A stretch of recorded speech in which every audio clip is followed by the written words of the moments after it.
Welcome back, ECHL fans, to a special episode of the ECHL Insider. I am your host, Garrett Hunter, with a unexpected episode. If you watched last week's episode, we said that we're taking a break this week because I am on vacation. If you can't see, not in the studio right now. You can see behind me the mountain view, hopefully, with the trees. I am in Breckenridge, Colorado right now, and freezing cold.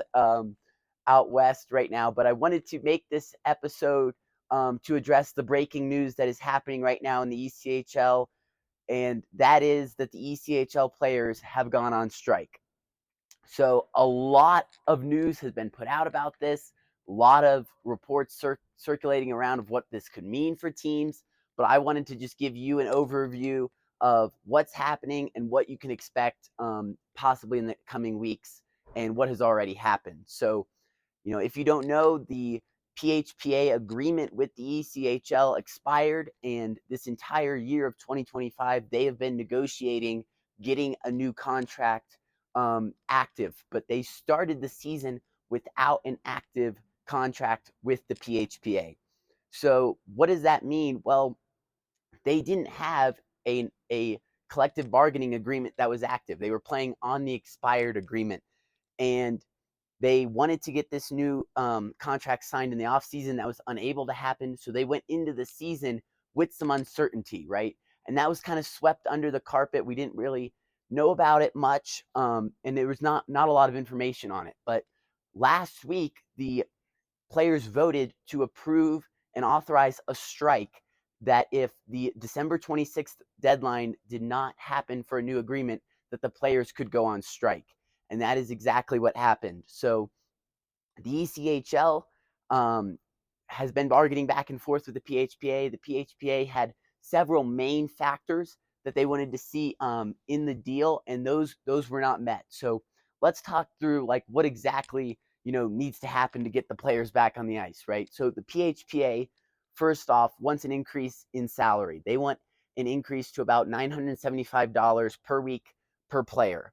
Currently, the average salary for the intro salary, the minimum is $530. So you're talking about an 80% increase in salary. That's a big jump, right? And the ECHL has offered a 20% increase that would take up the minimum salary to about $636 roughly per week. So $636, $975 per week per player is a very big difference and a big gap that's going to have to be negotiated on. Secondly, it was equipment, right?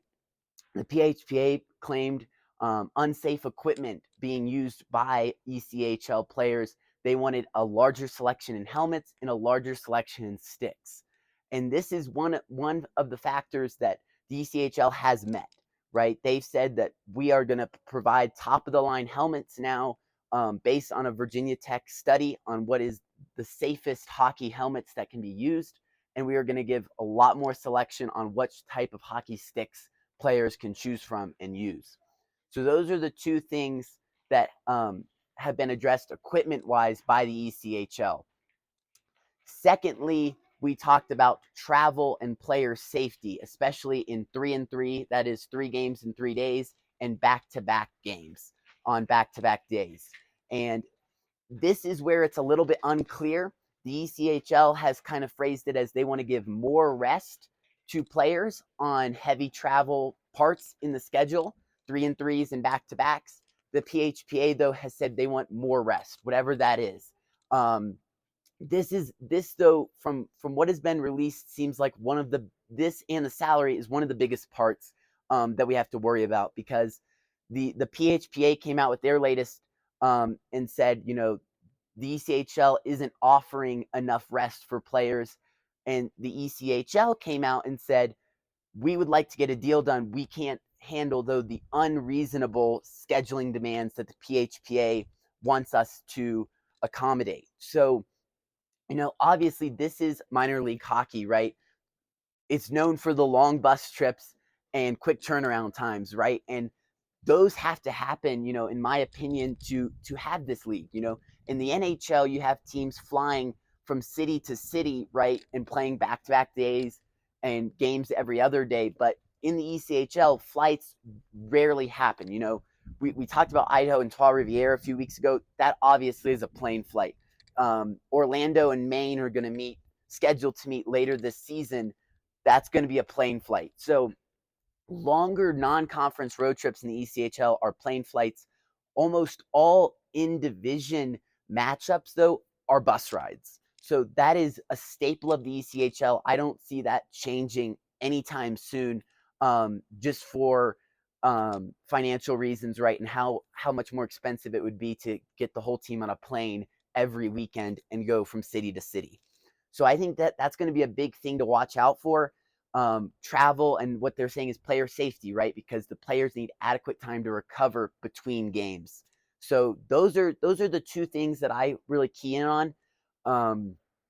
And let's think about, the ECHL. They say, the mission is to provide family-friendly entertainment, right? So the average ticket price currently in the ECHL is $21. If you almost double the salary, how would they be able to keep the ticket price at $21, right? Think about it. In the ECHL, you see a lot more kids and a lot more families attending games together, and that's great. And that's what the ECHL is all about, right? In the NHL, you don't see very many families attending games, right? Because of the ticket price. So if the ECHL wants to keep their ticket price close to where it is right now, I don't see it being feasible to meet that $975 per week per player offer that the PHPA is making. So, as of right now, we're at a standstill. They are going to, obviously continue to negotiate. But another point that has been brought up, this by the way, is nothing that the ECHL has said that they are officially doing, but has been hinted at, is signing players from lower leagues, for example, the SPHL. So something that has been brought up is, will the ECHL leave the bargaining table and authorize their fans, their teams, to go ahead and sign players from lower leagues, bring them up, and essentially have new rosters going forward? And the fans have said, in a lot of cases, we don't want to see that lower level of play in our league. So that is also another big point, and a big position that teams could take in just re-signing other rosters, essentially. So a lot more to come on this, I would expect, as the bargaining continues, as the strike continues. But as of right now, where we stand today, December 27th, Friday's games last night were canceled, and Saturday's games today have been canceled. So Friday canceled, Saturday canceled. We don't know about Sunday games yet. But as of right now, players are on strike. There was even rumbling that, the Solar Bears drove up the bus trip with their players to Jacksonville to play the game, but then the strike occurred and they had to drive back to Orlando without playing a game. So, very odd situations like that because of how late the strike was announced on Friday, that teams likely traveled to their games and then were kind of stuck and not playing a game. So a lot to, sort out in this situation.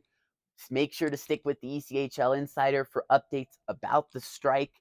And also, I would just recommend to you, if you want to know that you're getting certified, verifiable information, stick with the ECHL updates, echl.com/PHPA, for their collective bargaining agreement announcements, and then the PHPA's website to see what they announce as far as what their latest offer has been to the ECHL. So that is going to be your two best sources of information, in my opinion. And then obviously stick with the ECHL Insider. We'll try to get you more episodes as we get more breaking news. But thank you so much for tuning into this special episode. If you can't tell, I'm freezing out here. It is about 30 degrees right now in Colorado. So I am going to go get warm. Thank you so much for tuning into this episode, and we hope to see you for our regularly scheduled episodes starting back in 2026. And hopefully the strike will be over by then.